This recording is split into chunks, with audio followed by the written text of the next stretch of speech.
Assalamualaikum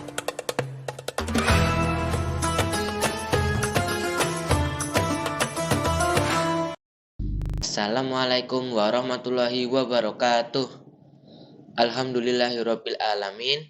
Wassalatu wassalamu ala asyrofil anbiya'i wal mursalin wa ala alihi wa sahbihi ajmain. Amma ba'du. Pertama-tama, marilah kita panjatkan puji syukur kepada Allah Subhanahu wa taala yang telah melimpahkan rahmat dan hidayahnya sehingga kita semua selalu sehat dan di dalam perlindungannya. Halo, perkenalkan nama saya Muhammad Aldi Nizar dari kelas 7F, dan di hari ini saya ingin berkultum tentang beramal soleh. Seperti yang disebutkan dalam Quran surat Al-Asr, surat ke-103 dalam ayat 2-3, Allah Subhanahu wa taala berfirman bahwa sesungguhnya manusia itu berada di dalam kerugian kecuali orang-orang yang melakukan 4 hal, yaitu yang pertama yang beramal kepada Allah, yang kedua yang beramal soleh, yang ketiga menasehati di dalam kebenaran, dan yang keempat menasehati di dalam kebaikan. Kita semua hidup di dunia ini untuk ladang amal kita untuk kehidupan di akhirat. Kenapa? Karena kehidupan kita di dunia ini hanya sementara, namun kehidupan kita di akhirat akan kekal.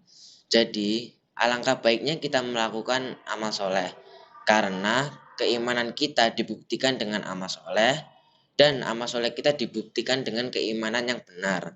Amal soleh adalah segala perbuatan yang bermanfaat bagi dirinya atau orang lain.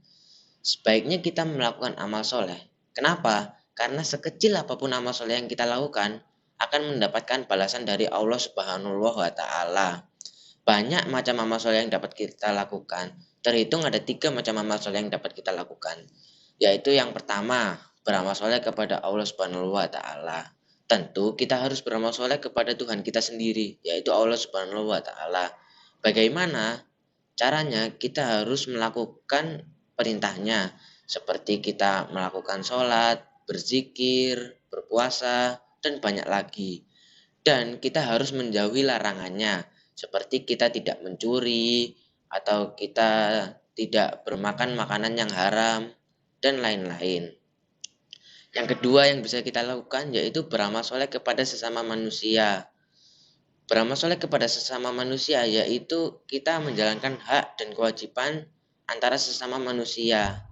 Yang paling penting adalah ke keluarga kita sendiri, seperti kita membantu orang tua atau menyayangi anggota keluarga kita, atau kita juga bisa beramal soleh kepada orang di sekitar, seperti kita jika ketemu orang lain kita bersenyum, atau jika bertemu orang lain kita bersikap ramah, dan lain-lain.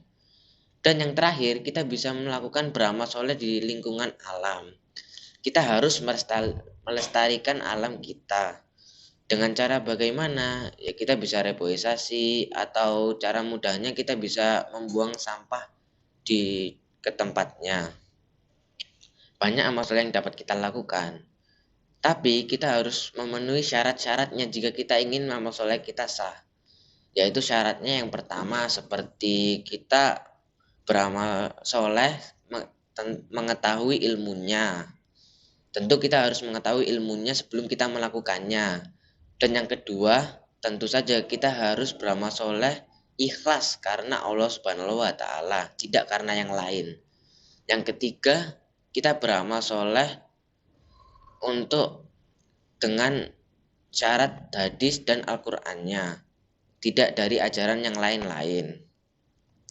Setelah kita melakukan amal soleh itu dan kita melakukannya dengan niat-niat itu, akan pasti amal soleh kita akan diterima oleh Allah Subhanahu wa taala dan kita akan mendapatkan manfaatnya. Yaitu yang pertama, manfaatnya seperti diberi ampunan oleh Allah Subhanahu wa taala, dan kita dijauhkan dari kerugian dunia dan akhirat. Terus kita juga dihapuskan dosa-dosanya. Kemudian kita juga diberikan kehidupan layak dan lain-lain. Subhanallah, itu adalah manfaat yang besar dan banyak yang pasti kita ingin lakukan, ingin kita dapatkan. Sehingga lakukanlah amal soleh dengan niat-niatnya, sehingga kita mendapatkan manfaat tersebut. Sekian kultum dari saya. Saya Muhammad Aldi Nizar izinkan mengundur diri. Nur wal kolami wa mayas turun. Wassalamualaikum warahmatullahi wabarakatuh.